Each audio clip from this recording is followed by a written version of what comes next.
नमस्कार दोस्तों, मैं हूं अरविंद और मैं हूं junior assistant district and session court में। Allahabad high court group C के लिए मैं सारे अपडेट्स आपको दे रहा हूं और मेरे वीडियोस पे लगातार कमेंट्स आ रहे थे, सर सिलेबस पर वीडियो बनाइए। तो सिलेबस पर मैंने वीडियो अपलोड कर दिया है और उसको आप चेक कर सकते हैं। सिलेबस तो अपलोड हो गया है, लेकिन स्ट्रेटजी क्या होनी चाहिए इस एग्जाम को क्वालिफाई करने के लिए, मेरी क्या स्ट्रेटजी थी, तो वो स्ट्रेटजी मैं पूरी बताऊंगा इस वीडियो में।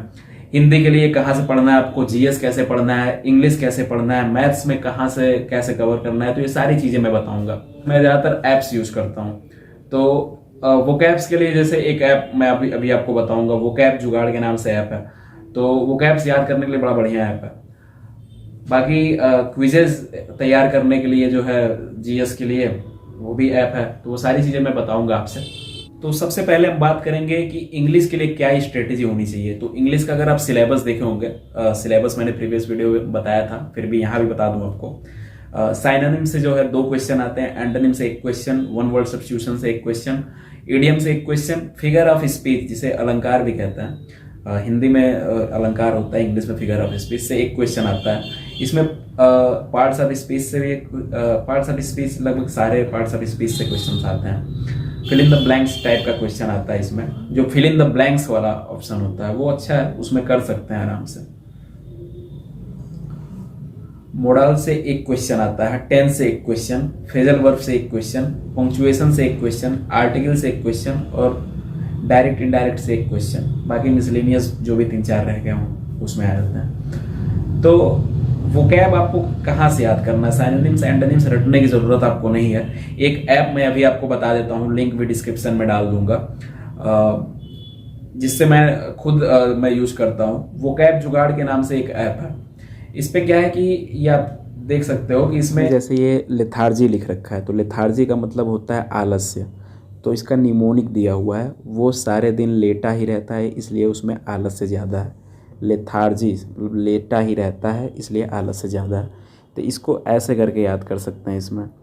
जैसे पेरिल का मतलब होता है जोखिम या खतरा, तो इसका कीवर्ड दिया है पैर यानी पैर, इल बीमार।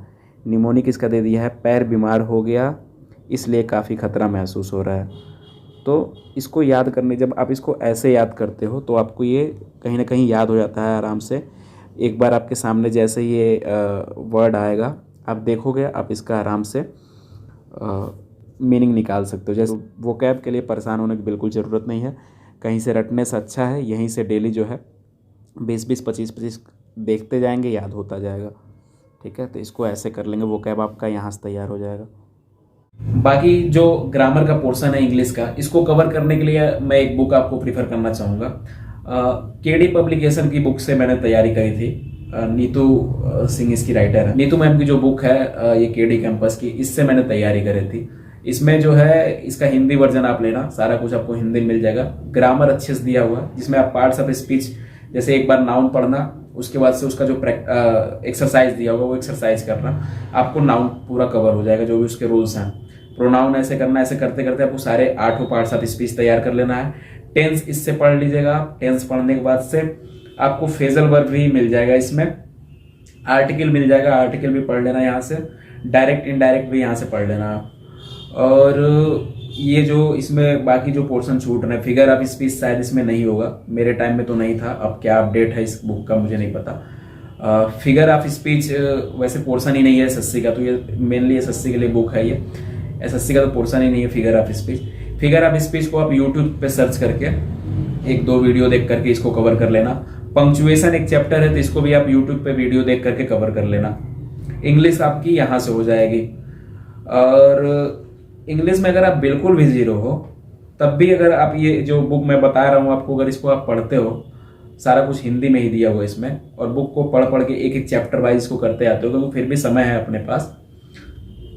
तो अगर आप पढ़ते जाते हो, एक चैप्टर डेली करते हो, तो इंग्लिश सारा कवर कर लोगे। इसका जो लेवल होता है एग्जाम का बहुत ईजी होता है। इतना आसान पेपर मैंने किसी का भी नहीं देखा। मैंने कई सारे पेपर दिए कंपटीशन में की तैयारी करते वक्त, जब मैं कंपटीशन में तैयारी कर रहा था तो उस टाइम कई पेपर मैंने दिया, लेकिन इसका लेवल बहुत आसान होता है। पहली बात यह है कि 100 ही क्वेश्चन है और 90 मिनट में करना होता है, तो आसान ही होता है। अब हम बात करेंगे इंग्लिश के बाद से हिंदी की। हिंदी में ये जो सिलेबस है, ठीक है। इस सिलेबस के अकॉर्डिंग अगर हम देखें तो और भी किसी एग्जाम से आप कंपेयर करेंगे तो उनके तुलना में इसका पेपर जो है बहुत इजी होता है। हिंदी के लिए इतना ही कहना चाहूँगा कि जो सिलेबस आपको दिख रहा है, ये सिलेबस इन टॉपिक्स को देख लो और कोई भी बुक हो आपके पास वहाँ से इसको कवर कर लो। देखो यार, बुक कोई भी अच्छी या बेकार नहीं होती, जो बुक है उसी को अच्छे से पढ़ो बार बार, तो आप सारा चीज़ कवर कर सकते हो। मैथ्स के लिए, मैथ्स की अगर बात करें, हम मैथ्स की स्ट्रेटेजी की बात करें कि मैथ्स को कैसे तैयार करना है, तो इसका जो मैथ्स आता है वो ऐसे नहीं आता कि जो हम लोग कंपटीशन में पढ़ाया जाता है मैथ्स, उससे थोड़ा सा अलग से हट के आता है इसका। इसमें वो जो ट्रिक्स भी अपने नहीं काम करते हैं, क्योंकि इसमें समांतर श्रेणी है, इसमें मैट्रिक्स से भी क्वेश्चन पूछता है, समांतर श्रेणी से भी क्वेश्चन पूछता है, प्रोबेबिलिटी से 3-3 क्वेश्चन पूछ दिए थे, मेंसुरेशन से क्वेश्चन पूछे गए थे 6। अब मेंसुरेशन से 6 क्वेश्चन पूछे गए हैं, तो मेंसुरेशन में घबराने की जरूरत नहीं है, सारे फॉर्मूला बेस्ड होते हैं। तो बस आपको प्रैक्टिस ही करना है। अगर नहीं आता है कोई चैप्टर आपको इनमें से, तो आपको यूट्यूब पे वह पर्टिकुलर चैप्टर सर्च करके एक एक वीडियो देखना है, एक एक लेक्चर देख के, और उस क्वेश्चन पे प्रैक्टिस करना है। पेपर हो जाएगा, ये बहुत ईजी होता है। एवरेज से एक क्वेश्चन था, तो एवरेज भी आप देख सकते हो, जो चैप्टर नहीं आते आपको सारा आप यूट्यूब पे कवर कर सकते हो। ये जो चैप्टर आपको दिख रहे हैं स्क्रीन पे, इन चैप्टर्स को तैयार करना ही है। इसके अलावा जो चैप्टर छूट रहे हैं, जो इनमें नहीं पूछे गए, तो ऐसा तो है नहीं कि आगे भी नहीं पूछे जाएंगे, लेकिन इन जो चैप्टर्स जो आपको स्क्रीन पे दिख रहे हैं, इनको आपको फोकस में रखना है। बाकी को आप एज ए मिसलेनियस पढ़ सकते हैं। अब बात करेंगे हम स्टैटिक जीके की। स्टैटिक जीके कैसे कवर करना है, तो स्टैटिक जीके के लिए यार ल्यूशन तो सबके पास ही होता है। तो ल्यूशन में सबसे लास्ट में जो है विविध के नाम से दिया हुआ है सारा कुछ, तो उसको आपको पढ़ लेना है जहां तक वो कर सकते हो।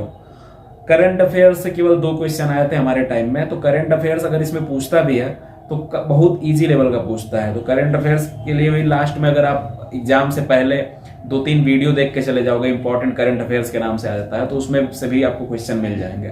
बहुत ज्यादा डिटेल में पढ़ने की जरूरत नहीं है। बायोलॉजी से 2 क्वेश्चन पूछे थे, विटामिन से क्वेश्चन पूछे थे, तो विटामिन चैप्टर आप अच्छे से पढ़ सकते हो। और भी जो कि किसकी कमी से कौन सा रोग होता है, ये सारा चीज जो है आप कवर कर सकते हैं। पॉलिटी से केवल 2 क्वेश्चन पूछे थे। जैसे एक क्वेश्चन पूछा था हमारे टाइम में कि राज्यसभा में कितने सदस्य होते हैं, राज्यसभा का कार्यकाल कितने वर्ष का होता है, ठीक है, एक क्वेश्चन तो ये था। दूसरा क्वेश्चन ये था कि कैबिनेट की नियुक्ति कौन करता है, तो ये 2 क्वेश्चन थे पॉलिटी के।